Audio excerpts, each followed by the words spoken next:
la regione siciliana ha proprio approntato dei finanziamenti sia per la riqualificazione del centro che per quanto riguarda la fascia costiera.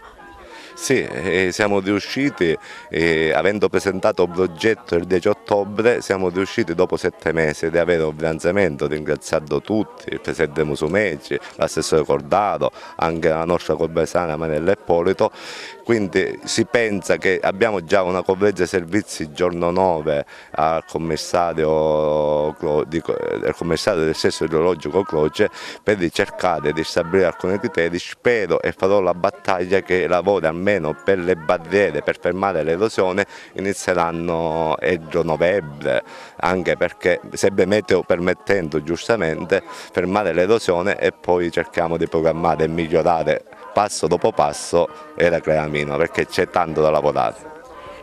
Avete un teatro che è un gioiello e per la riqualificazione anche di questo teatro ci sono delle provvidenze, ci sono delle possibilità, che tempi?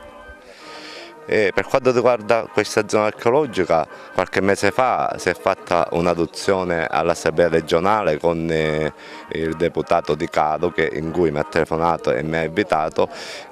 Si sta lavorando e ci sono dei finanziamenti per il restauro del teatro greco e la volontà è sempre di migliorarla questa zona perché è un punto trainante della Sicilia. Se vogliamo fare turismo dobbiamo giocarci tutte le carte per cercare di valorizzare questi territori, specialmente dove c'è la cultura del mare e il turista trova tutto.